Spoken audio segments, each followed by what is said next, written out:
stop taking outside money. The learning curve is longer than is accommodating of having to return investment money. You can pile on tens of millions of dollars and they still don't have the product market fit to where it's scalable, reproducible, huge customer satisfaction, and profitable by the end of that investment.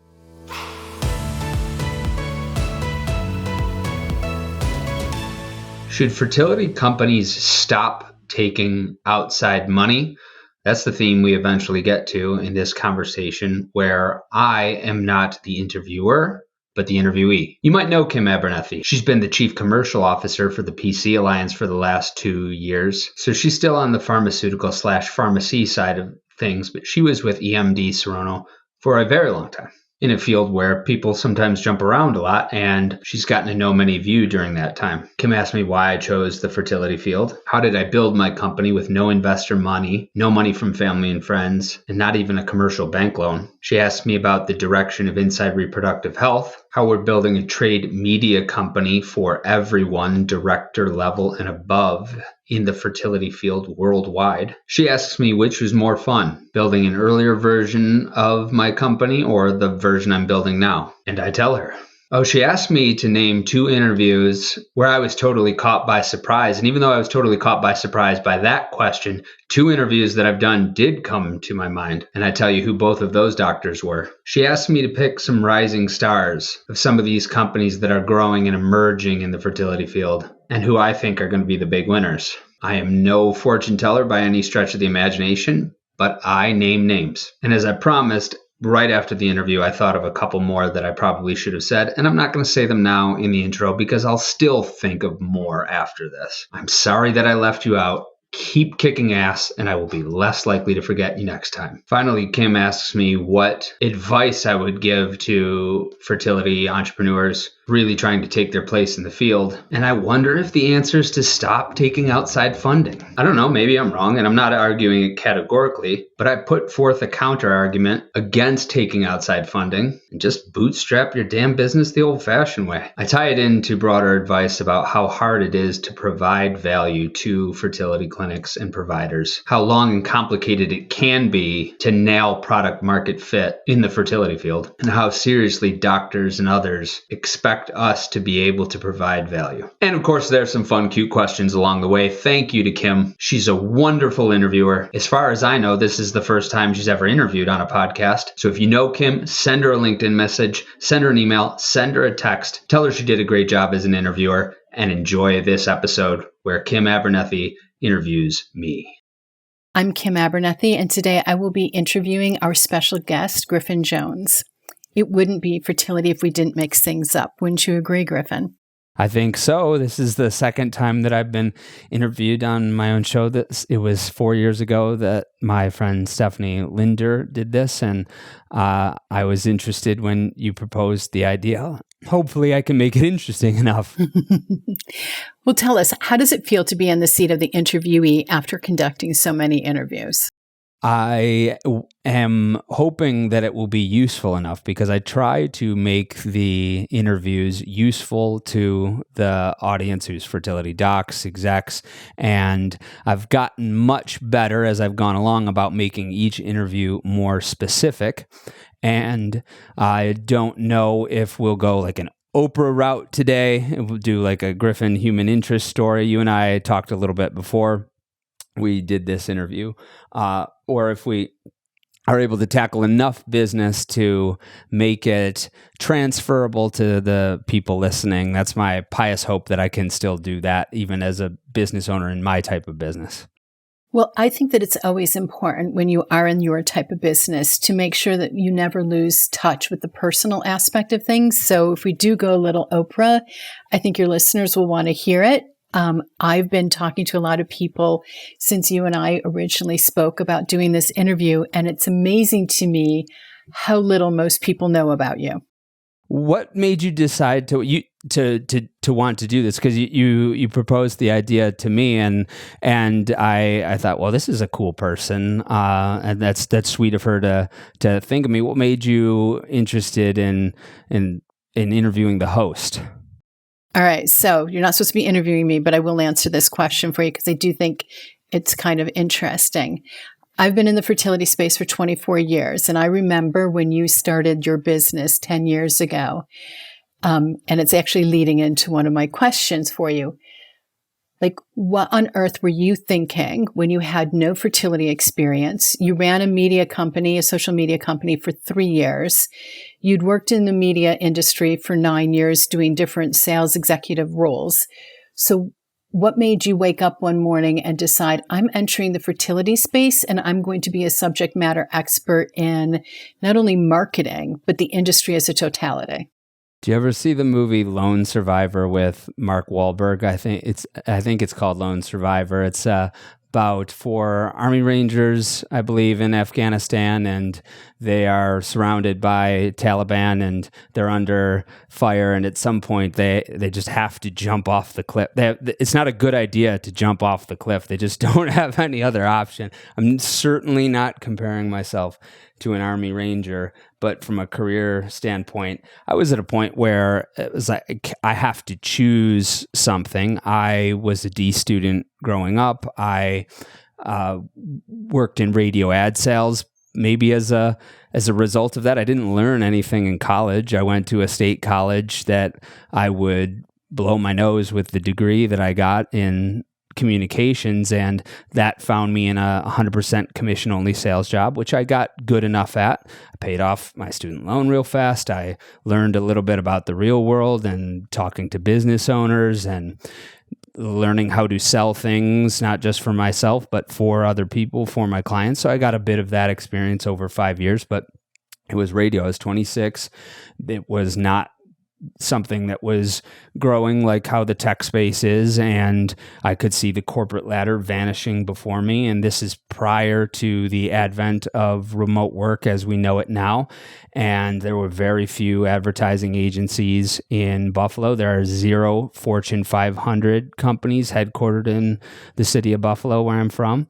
And I knew that if I wanted to stay in my area, that I had to subspecialize, or at least specialize. And so it was more about, I knew that I had to find a niche, and I had to go deep into the niche rather than, I had some really bright idea. The niche happened to be fertility because I started working with a fertility clinic in my area, and got some good results from them doing some really rudimentary organic social media, and got to know them a little bit and got to know a little bit about the field. But I was working with a number of different categories, and because of the nature of when you're successful helping fertility clinics, they're successful helping patients. That's pretty meaningful. And I talked to a number of patients that were very grateful that I was even trying to learn about what they're going through. And so I just said, okay, this one, that it felt good, and it made the business criteria of, it was high growth, it was recession resistant, and I knew that I needed to subspecialize. All right. So you're working with a fertility clinic in Buffalo. You see some success. I'm guessing new patient visits are up. You're doing some social media, and you think, recession proof, I get it. Like, feel good. People are getting through the door. There's a lot of surrounding areas in the Buffalo market that don't have a fertility clinic. They have to drive to Buffalo to see a fertility specialist.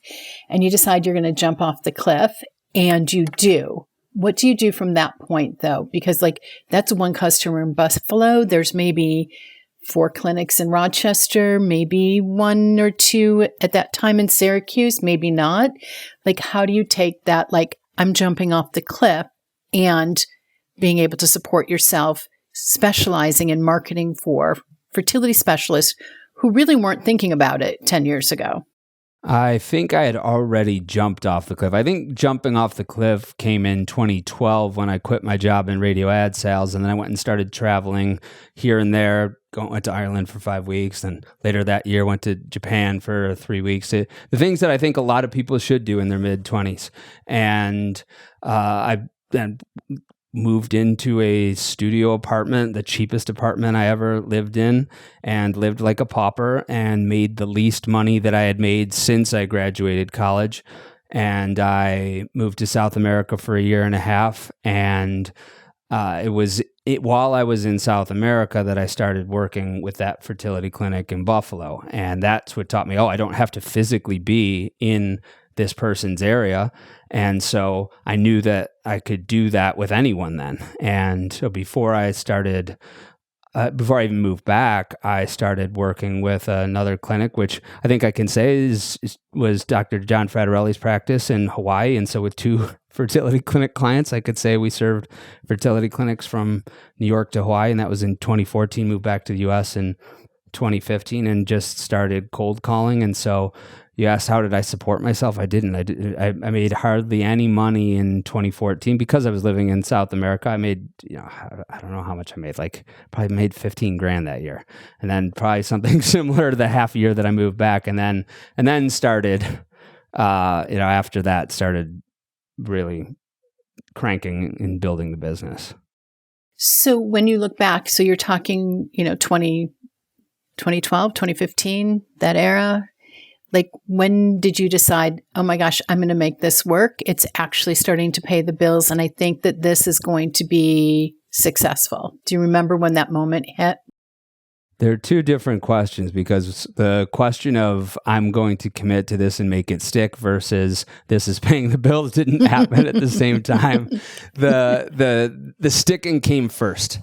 And it was like, I'm going to pick something and I'm just going to keep showing up and I'm just going to keep trying to learn more. And every time somebody says no, I'll try to ask somebody else. And that was in 2015. That was before I even moved back to the US. And when I came back to the US, I moved back at midnight on a Saturday morning and I started cold calling at 7 a.m. on a Monday and I didn't stop. And so I didn't start making money until, by 2017, I could afford to move back out of my parents' house. I moved back into my parents' house for a year when I was 30, Kim. Yeah, that was in 2015. And then so, by 2016, it's okay, I'm making enough to where I can go out, get my own place. In 2017, okay, I'm making maybe what somebody would make in Buffalo, my age, just very middle of the road. And then 2018, 2019 is when I started. It's okay, this feels pretty cool, and at least I'm on the right track. And but I would say it was gradual. I don't think the first was just a commitment. I have to commit to this and trust that there will be a competence and the benefits that come from competence later. But the fruitfulness was a lot more of a long process. Okay, when you look back over the years and you Monday morning quarterback yourself, what would you have done differently? Everything. So it's well, how far back would you go, right? Would I go so far back do I get to go back to senior year of high school? It's well, if I could go back to senior year of high school, then I would never have gone to college. And I would have found any really good business owner and just shadowed them. I would have done anything for them, just learned from them. I would have gotten their coffee. I would have mowed their lawn. I would have worked for minimum wage or less. And just learn from that. It's well, can you go that far back? And so if I can't go that far back, then I just don't feel well, every mistake that I made, as bad as it was necessary to achieve a higher level of proficiency in business. This is a really hard game because there's so much involved. It's hard to provide value in the marketplace. And if you want to do it, you got to get good at a lot of really hard things. And getting good at a lot of really hard things, the price to do so is often looking and feeling stupid. Interesting. So tell us, we're talking a lot about jumping off the cliff. We're talking about Fertility Bridge, kind of how you got there. But let's take a step back and share the vision of Fertility Bridge. You decide you're going to focus on the fertility space. You have success with a couple clinics in doing some social media, maybe some marketing. When do you take a step back and say, okay, this is going to be my company and here's the vision? I'm assuming that you didn't just keep jumping off the cliff and there must have been a business plan that you finally said, this is what I'm going to do to make this company successful or maybe not. And that would be great to hear too. That's very kind of you to give me that much credit. It all came in phases, but I really believe in the quote.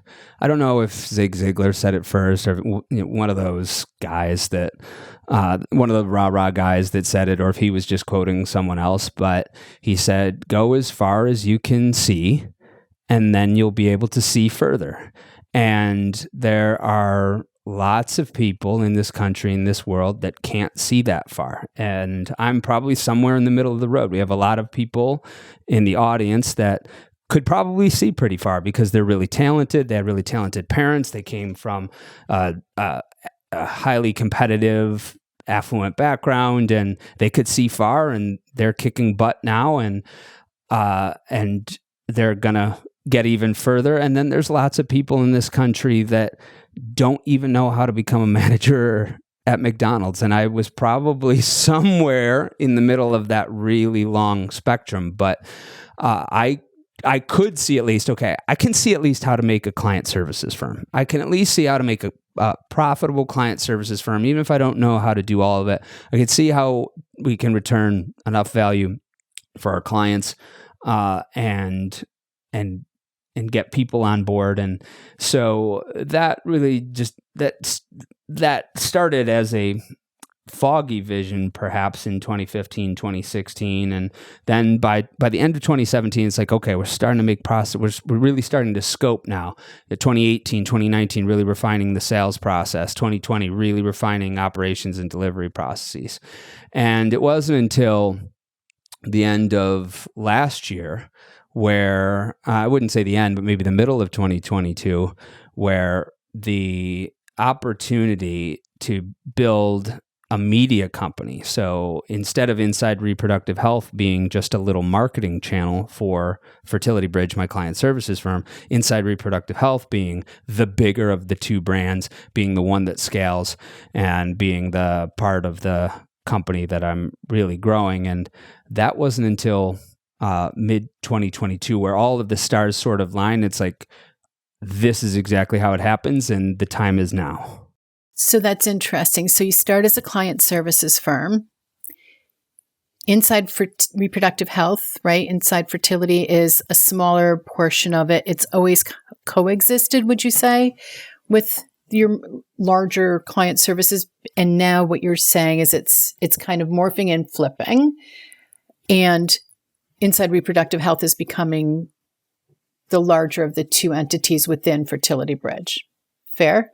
Yeah, this is exactly now it is becoming the bigger of the two, and in a couple years it will be much larger. And they didn't always coexist. So it was 2014 when I first started working with my first fertility clinic client, and then 2015 when I moved back to the US and started building a firm. It wasn't until early 2019, January of 2019, that Inside Reproductive Health launched, first as a weekly podcast. And then it wasn't until the very end of 22 where the weekly news digest launched. One news article originally sourced, written by a journalist about the business dealings of the fertility field that also comes out weekly. And so they didn't always coexist, but when it started, it was just, let me get some more exposure for myself, sell some more client services. And then the audience grew way more than just people that were ever going to buy marketing services from me. And that ended up being the business that more people were asking for anyway.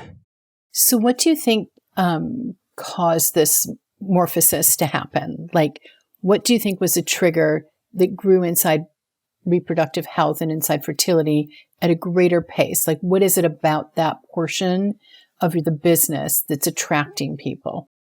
There's the part of where it was attracting people, and then why I did it. The part of why it's attracting people is because there are a lot of business developments happening in the fertility field right now, and generally no one reports on it. And so if you're an executive, you just want to be keeping up with what's happening. If you're a doctor, you want some kind of business education, and so too for nursing managers and practice managers. And And so there was that void both on business education for those folks that are clinical or have scientific backgrounds.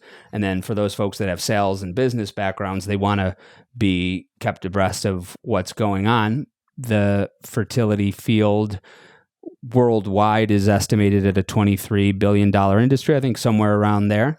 And there's no trade media outlet for it right now. If we were in another $23 billion industry, it's very likely that there would be an established trade media outlet. And so I could see the business model, and I was at a point in my company, in my life, where I saw this is definitely the more scalable of the routes that I could take. Which business do you enjoy more? I enjoy building Inside Reproductive Health more. And the reason is because I love being at the tippy top in the visionary seat. And I can't say that that's the only seat in the accountability chart that I occupy. I still do occupy multiple seats, but I see myself getting out of them more easily, and I am getting out of them more quickly. Part of the reason why I really decided to double down on this route was because in building a client services firm, there was no way that I was ever going to be able to take myself totally out of it. It was profitable. Never had a problem with money in those later years. It was that it could never be something that totally functioned without me. It's too small of a niche to have both a consultancy and an implementation agency to serve 400 fertility clinics in the U.S., maybe 500 if you're counting all the U.S. and Canada. And whereas Inside Reproductive Health as a media company is scalable. The more content I create about India, the bigger my Indian audience grows. And then the more valuable we are to genetics testing companies and pharma companies and other fertility solutions that sell in those parts of the world. And I can make more replicable systems more easily, and I can bring on people faster because they don't need so specialized of a background as when you're building consultancy. If you're building a consultancy for fertility clinics, it's a really steep learning curve that is very hard to educate people on in the consultancy. They have to come with a lot of that institutional knowledge, and that's a very small pool to draw from. Whereas on the media side, on the marketing side, there's just a lot more people. I can bring them, I can train them, I can put them in smaller seats, and we can do so a lot more rapidly. So I say Inside Reproductive Health that I enjoy more because I really feel like the business owner, Kim, like I'm working on the business. Of course, I still am doing some working in the business, but I'm doing more working on than I was before. And I'm seeing the working in, I'm getting out of that faster. With all of that said, I still do consulting for fertility clinics, and I love it because it keeps the saw sharp. I love talking with practice owners. I can give them so much value in a little hour, and I don't need to stick them on a recurring monthly engagement. They don't need to pay me thousands of dollars every single month where I've got to struggle so hard to keep up with the value that is required of that. Instead, I can make it worth it my time because my hourly rate is high, but I can give them a lot in that little bit of time. I can help them vet other partners and help them put things into place without getting so sucked in implementation and without them having to be engaged in a big long-term commitment. And they get a ton of value from it, and I really enjoy it.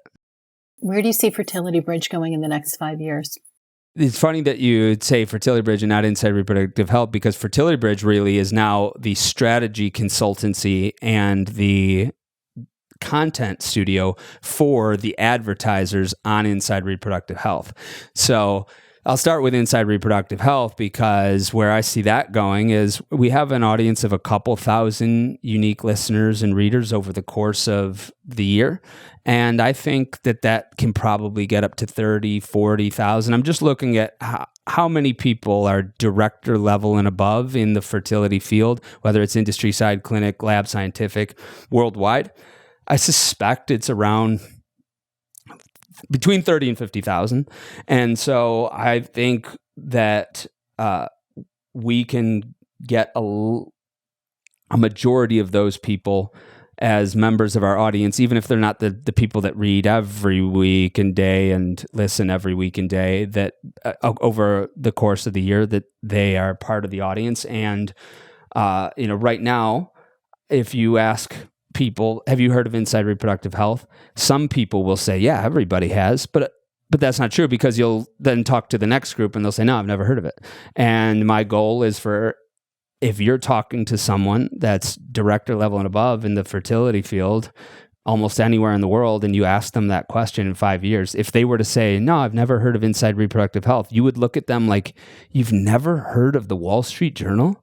You've never heard of the New York Times? Like, it would be that ridiculous. Our goal is to grow Inside Reproductive Health to that level of audience, to build out the daily news, or to build out the news site. The level of frequency will be determined by how valuable it is being consumed.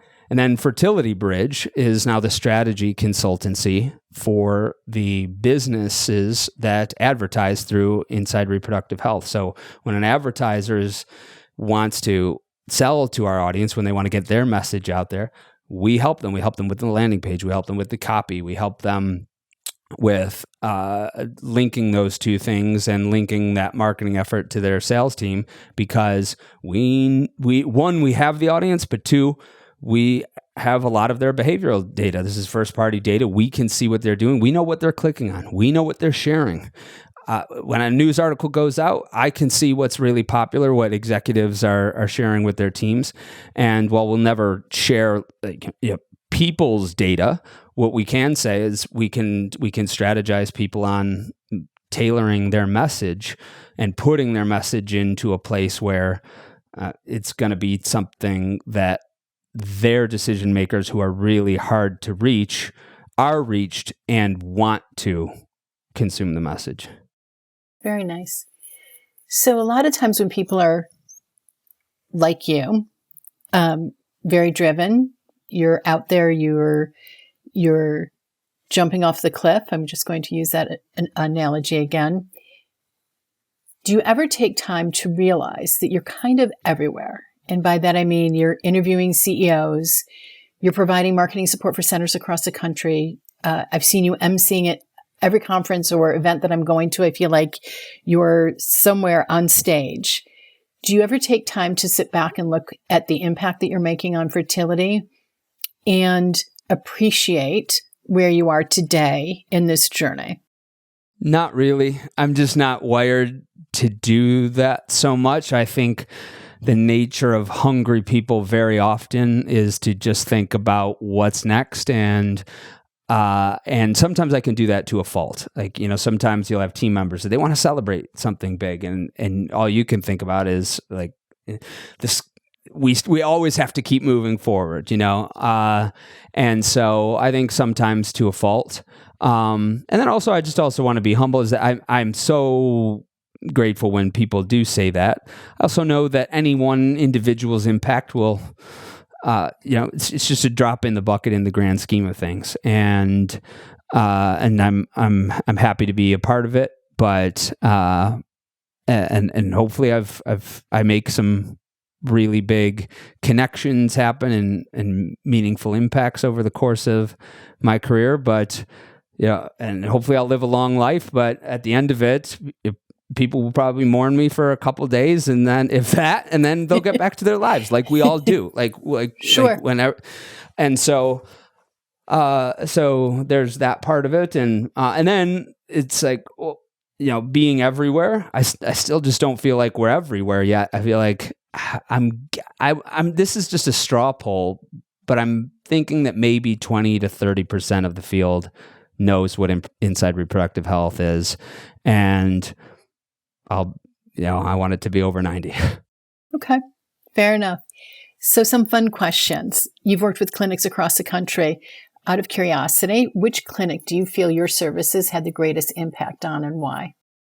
I don't want to put any one of the clinics on the spot. You don't need to name the clinic.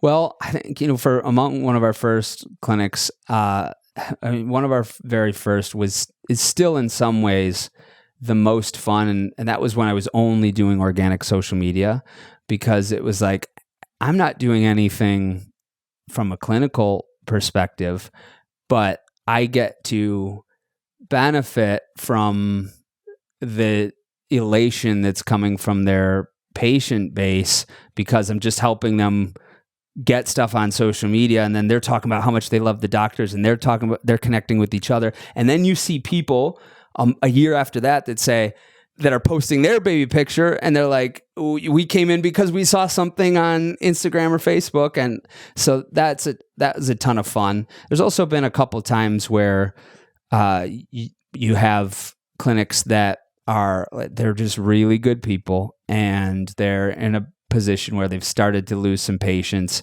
and they're like, I can help with this. Like, I know how to do this. And those have been really fun. And then there's been some really big clinics that we've worked with, and it's like, well, maybe they're so big that our impact is less memorable over the course of what their whole trajectory will be, because we're just a small piece of it. But you do some like really awesome videos. There was one client that we had, I won't say who it was, but everyone knows them, and they already had a great brand. They had a really good patient acquisition system. They were just kind of missing like some really important creative pieces that we did for them. And I remember when we watched their videos for the first time, we all screened it together on Zoom, and they watched from their houses, and it was like at nighttime. It was after work hours. It was like 9 p.m. My wife came and sat down with me, and their kids were watching with them, and they're crying. And so I know it wasn't one answer, but there's been some really cool things over the years. Now think about some of the interviews you've had, and hopefully you can say this one, but which one surprised you the most when you were interviewing someone, and what caused you to be so surprised? Oh, gosh. This is kind of putting me on the spot. I can think of two examples. One was with Dr. Amy Avazadeh, and I was interviewing her about why does she have this gigantic patient acquisition funnel, like her social media presence, her brand. And she's just one practitioner in a small practice in the Bay Area and I kept asking her, like, well, do you want to grow? I was like, are you trying to get a bunch more docs under you? And she's like, no, really just want it to be me and have my own small operation. I'm like, well, then why the heck do you have this whole big funnel? I couldn't figure it out. And it wasn't until afterwards that I realized, I don't remember if she told me or someone else told me, or a light bulb went off, like in the detective movie, when they're just walking through the supermarket and they finally figure out who the murderer is. That I was like, oh, it's because she just does self-pay patients. And so, so she's drawing from a much larger group. And that's something that I've always talked about in branding, is that the bigger brand that you have, the more leverage you have, the more choices you have at different points of channel conflict. You can opt not to, if you're getting a short end of the stick from insurance companies or employer carve-out companies, you can choose to serve a segment of the marketplace if you have a big enough brand and a big enough presence. And so that was something I didn't realize until afterwards. And so I felt like a dummy listening to that first interview. So I brought her back on to talk about that specific topic. Same thing with Dr. Rui Gilani, had her on. We were talking about her patient acquisition funnel, and I knew that it was a really good presence that she has, and she's very good at getting new patients and moving them through the funnel. But I never stopped to ask her, like, how many is that bringing? And then find out afterwards, she did 1,300 retrievals last year. It's like, okay. And then it was like 3 weeks later, I brought her back on. So those were two interviews where I was like, well, you want to be prepared as a host. And sometimes you end up discovering a topic that you hadn't originally even set out to cover. Do you still get nervous when you interview people? Not really. Thought I'd ask. So, 2022, you got engaged, you're married. What's going on with the Jones family today? Well, maybe by the time this episode airs, baby Jones will be here. We don't know the sex of baby Jones yet, but we're excited either way. And we're loving life in upstate New York, and we're family-oriented people. We try to work a lot. We both work a lot, and we both exercise. And then the rest of our time is spent maybe on a couple of like the community interest things we have and with family. And we really try to kill anything in the middle. There's not too much Netflix, or maybe a little bit here and there, but I've never watched Breaking Bad or whatever's popular now. I don't know what it is. I haven't seen an episode. I don't care. And I don't play video games. And I don't go out to happy hour during the week. And I don't do any summer kickball leagues. So we're pretty myopic in that sense. Don't worry, that baby will change all of that. Trust me. Yeah. Do you consider yourself a part of the Bills Mafia?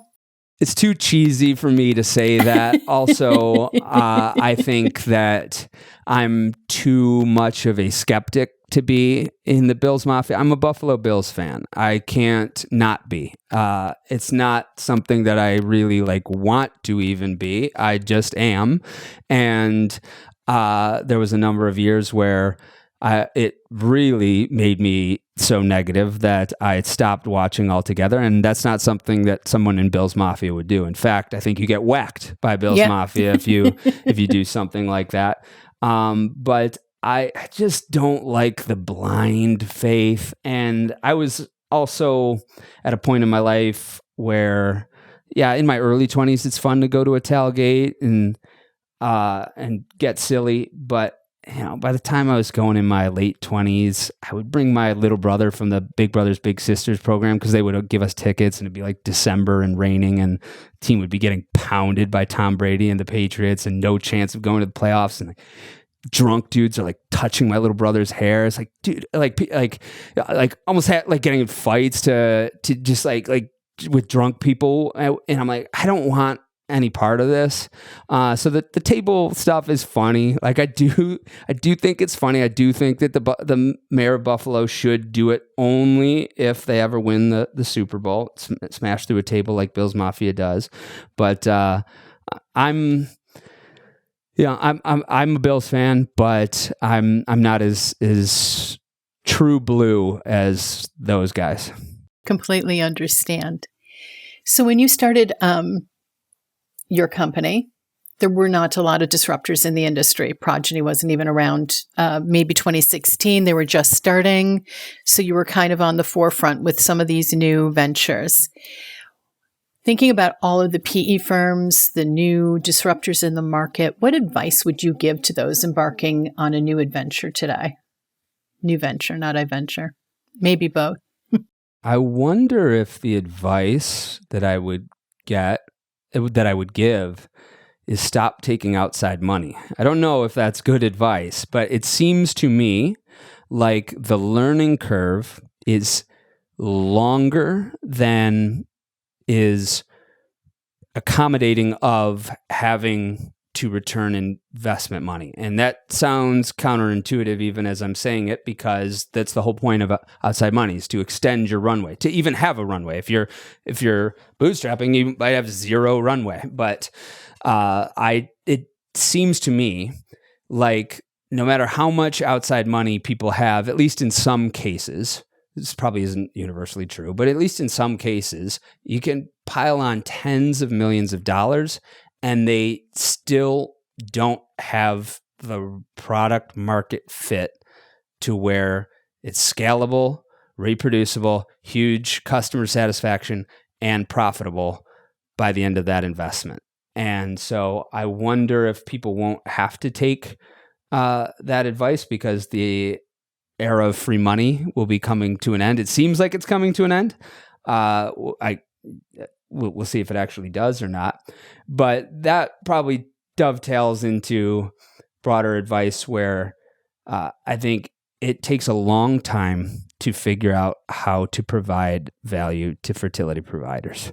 Part of the reason why that is that their workflow is so complicated and so variant from one another that it's difficult to come up with scalable solutions. And many of the solutions entering the marketplace now say, well, that's exactly what we intend to solve. We know how busy fertility doctors are. We know how variant their workflow is, and we seek to make it less complicated.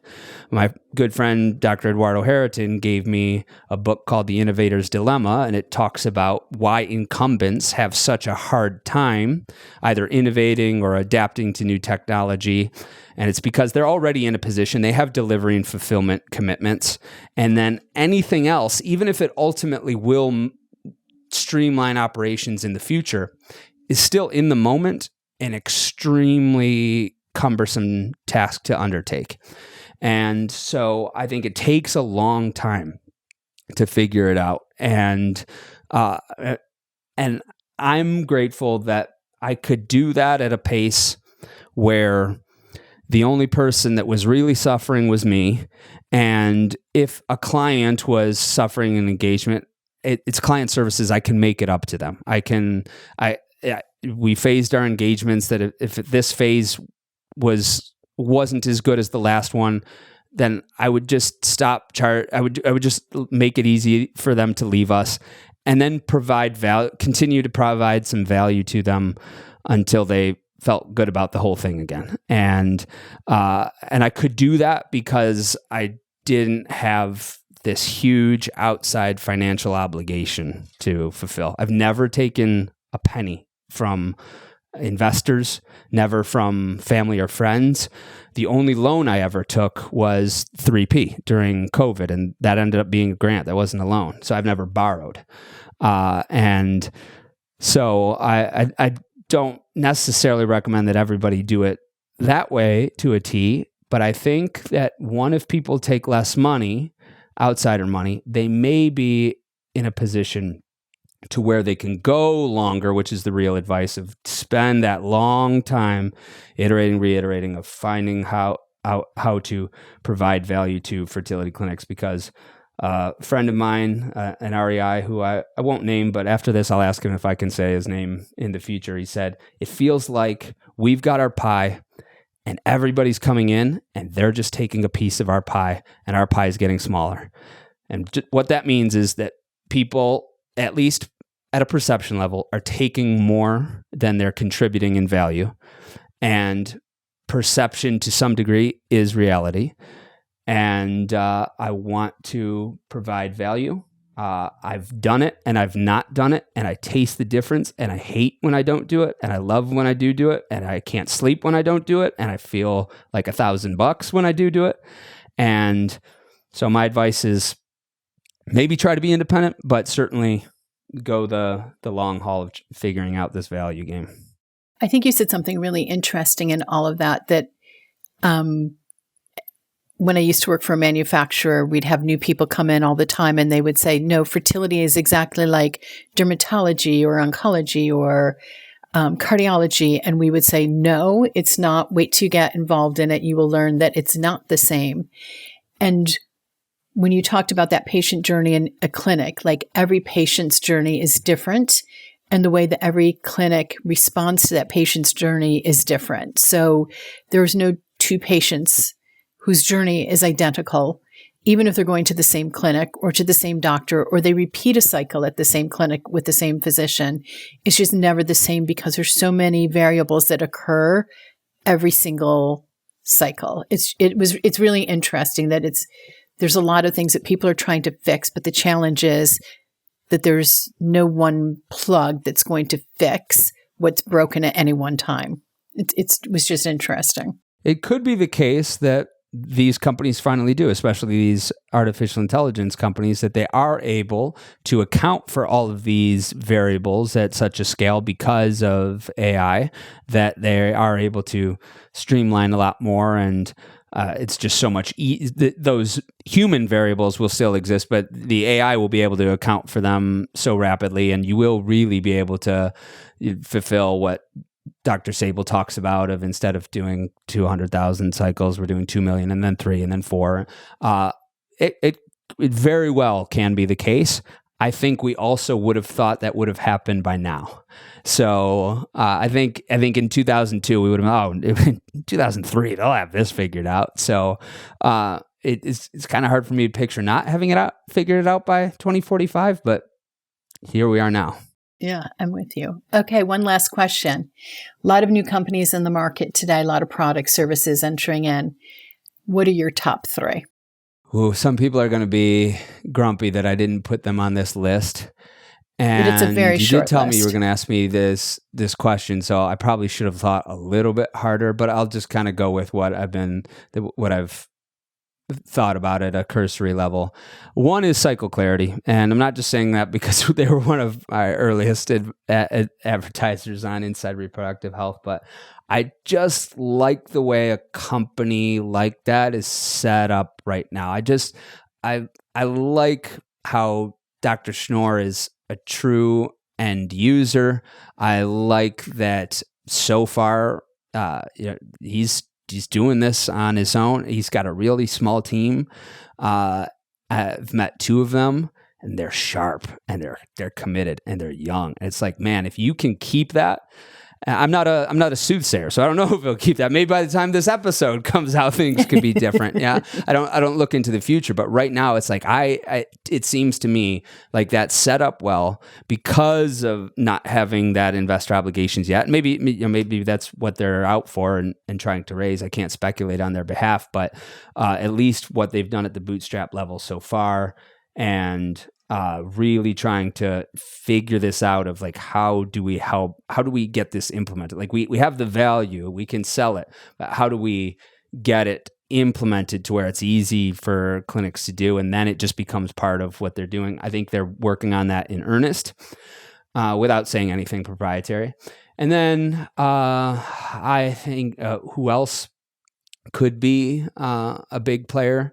I still feel like my friends at Engaged MD have a lot more up their sleeves, and it's like, you're just plugging Inside Reproductive Health advertisers. Like, well, that's also who I know, but I tend to bet on jockeys, even if I only know the horse somewhat. And the horse, most people I know really like Engaged MD. Most of my clients that have overlapped with Engaged MD really, really like it. And so I feel comfortable enough speaking on the horse, but just knowing Jeff and Taylor, I feel like these guys are the true blue.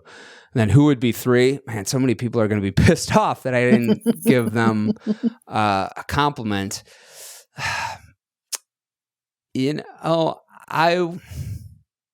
I think that I'm not totally sure who would be 3rd, but I think like if some people came together, like if Dr. Rui Jelani and Dr. Eduardo Harriton did a venture together, that it would probably be unstoppable. And so there might be a couple people like that. My friend Dr. Dan Nayat has a company called Future Fertility, not to be confused with Future Family. And I don't know enough about the lab side to speak about Future Fertility, but that's another guy that I really believe in. And this is the Oscar speech that I never won and was never prepared to deliver in terms of all the people that you forget. And of course, even though you told me you were going to ask me this question, it's like when we hang up, I'm like, oh crap, should have said that person or that company. But that's who's at the top of my head right now. Very nice. Anything you'd like to add before we conclude? I would like to say that I'm very, very grateful. I just listened to an episode that I did with my friend Stephanie Linder, where she interviewed me 4 years ago, and that was how I concluded that episode. And I'm really, really grateful. I've gotten to know a lot of people, and when you have clients that invite you to their home and have dinner with their family, and you have people that write you handwritten thank you cards, and when you're in a session with somebody, a strategy consulting session, and they're just lit up after that because they felt like they got a ton of value, it lights me up. And, I really felt like an outsider when I came in, and I don't anymore. And, I'm grateful for it. Very nice. Now, what's the due date so we can all put it on our calendars? It's in August, and so it's mid-August, and so we'll see if this episode might even come out after that. I don't do project management anymore. That's part of working in the business that I don't do, and so I have no idea when this episode will air. But maybe Baby Jones will already be here. Very nice. Well, thank you, Griffin, for joining today. And it was my pleasure to interview you. No, Kim, it was my pleasure to be interviewed by you. You have a knack for it. And I could tell when I first met you that that curiosity it's a humbling feeling, and something I can learn from, because sometimes I have it and sometimes I want to hear myself be the smartest guy in the room. And I think you have less of the latter, more of the former, that genuine curiosity. And I appreciate you wanting to apply some of it to me. You're welcome. Thank you for listening to Inside Reproductive Health.